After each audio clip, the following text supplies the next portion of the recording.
Buenos días a todas y todos. Me uno al saludo protocolar. Agradezco la oportunidad de dirigirme a ustedes en un momento de muchas emociones y sentimientos encontrados, como lo son la tristeza de perder a ese líder planetario, como lo fue Fidel, y a su vez alegre de ser los herederos de un legado de lucha y resistencia. Entre Cuba y Puerto Rico hay unos lazos indisolubles, más que centenarios. Cuando todavía el yugo español pendía sobre nuestras dos islas, a finales del siglo XIX, ya muchas otras naciones latinoamericanas y caribeños se habían zafado de mí. No fue hasta un 23 de septiembre del 1868 en que un acto orquestado por un grupo de patriotas liderado por nuestro Ramón Emeterio Betances se da el grito del ARE en Puerto Rico, y apenas 2 semanas después, un 10 de octubre del mismo año, estalla con los mismos anhelos allá en el grito de Yara, en la de Majagua de Carlos Manuel de Céspedes. Y así se desencadenan 2 periodos de guerra por la independencia. Primero la guerra grande, la de los 10 años, y la otra, la pequeña, liderada por el apóstol José Martí. Y en ambos periodos la sangre boricua corrió e irrigó campos y llanos en la Manigua cubana. Algunos ejemplos de esos son Juan Ríos Rivera, Francisco Pachín Marín, Sotero Figueroa, y podríamos estar nombrando otros. Betances, ya un viejo, sirve como diplomático en Francia y en otros lugares de la patria grande latinoamericana y caribeña al gobierno en armas de Cuba. Desde la misma fundación del Partido Revolucionario Cubano por José Martí en la ciudad de Nueva York, allá un 10 de abril de 1892, que era para lograr la independencia de Cuba del Imperio Español, se crea una sección para auxiliar a lograr lo mismo para Puerto Rico, algo que al día de hoy no se ha alcanzado. Pero siendo José Martí el autor intelectual del asalto al cuartel Moncada por aquella generación del 53, liderado por el compañero Fidel, Fidel se convierte así en el heredero de la causa por la independencia de Puerto Rico. Y por eso, de eso es que vengo a hablar, de la relación de Fidel y Puerto Rico. Fidel acoge ese compromiso y sobrecumplió ese compromiso hasta el final de su vida.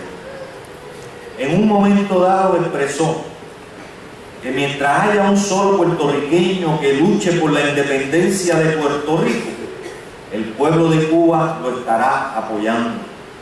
Y si en algún momento no hubiera ningún puertorriqueño, entonces nosotros mismos asumiríamos ese compromiso para lograr la independencia, porque eso fue un mandato de José Martí.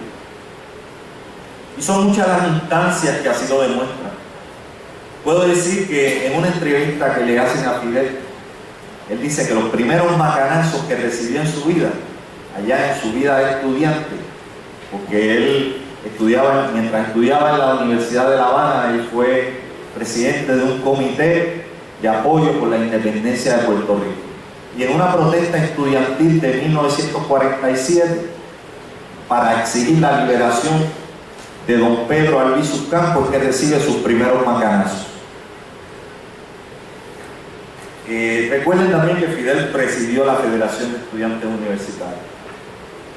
Ya luego, en 1961, apenas 2 años del triunfo de la Revolución, y estando Fidel al frente de la dirección de la operación para defender y repeler la invasión de Playa Girón, una vez concluida, él vuelve a exigir al gobierno de los Estados Unidos la liberación de don Pedro y ofrece intercambiar los prisioneros de aquella fallida invasión porque le den a don Pedro.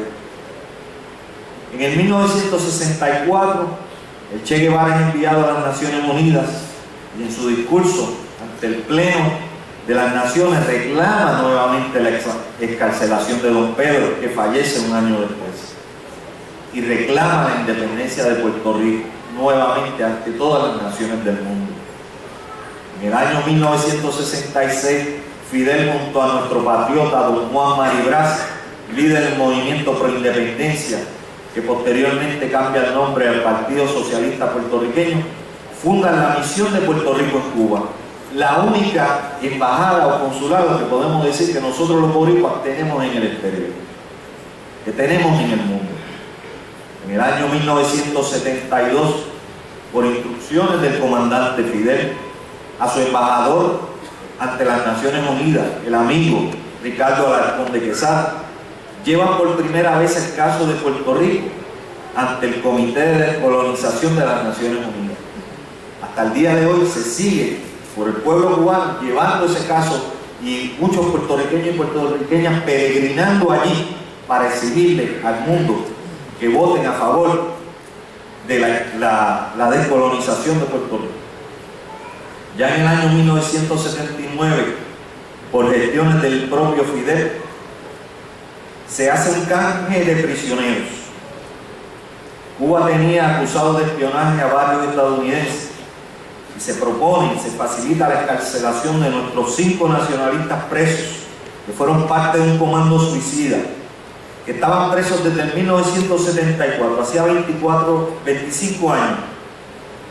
Ese comando dirigido por una mujer, Lolita Lebrón, que tenía a nuestro Rafael Cancel Miranda, que es el único que nos queda al día de hoy vivo.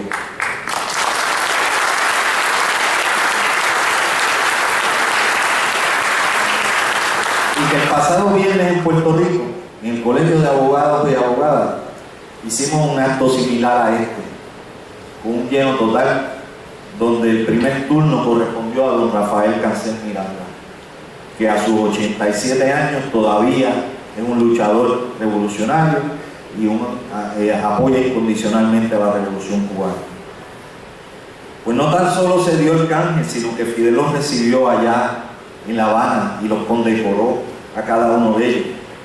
Les dije ya a Lolita Lebrón, Rafael Cancel, Andrés Figueroa Cordero, Irving Flores y Oscar Collazo, que en otro hecho separado, junto a Griselio Torresola, que cayó en combate, habían atacado la Casa Blair, la residencia temporal del presidente Truman, un 1 de noviembre de 1950, porque don Pedro decía que para que los gringos nos escucharan había que abrirle los oídos a tiros, y eso fue lo que se hizo, tirotearlos para que nos prestaran atención.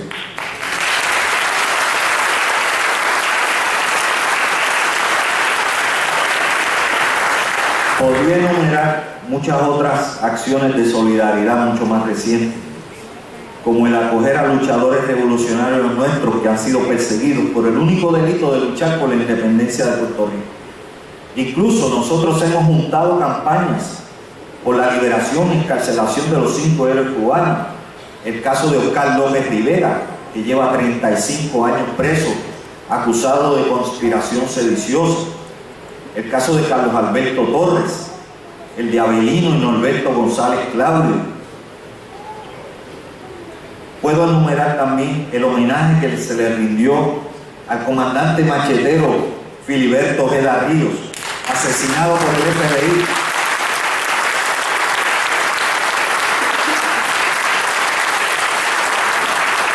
A escasamente 2 semanas de ese vil y cobarde crimen, precisamente un 23 de septiembre del 2005, ya en los primeros días de octubre de ese mismo año, Fidel, en el Teatro Karl Marx de La Habana, le estaba rindiendo tributo a Filiberto, con el hijo mayor de Filiberto al lado y algunos representantes de la izquierda puertorriqueña. Fidel y Cuba han cumplido con ese compromiso, sobre todo con aquellas personas que necesitan algún tratamiento médico, ya sean operaciones, terapias. También recibe, a lo largo de 25 años, ha recibido miles de brigadistas, como la Brigada Juan Ríos Rivera, que van en violación al bloqueo criminal, porque nosotros también estamos impedidos de hacer visitas a Cuba y violamos esas leyes, que desde nuestro terruño van a reciprocar esa solidaridad cubana, martiana y fidelista. Hasta en los tiempos de pleno periodo especial, que Cuba no tenía nada, nos recibía con los brazos abiertos. Se había quedado prácticamente sola después del colapso de la Unión Soviética. En resumen, estoy aquí para decirle que si Fidel es Cuba, yo agrego, Fidel es Puerto Rico, Fidel es Dominicana, Fidel es Caribe, Fidel es humanidad.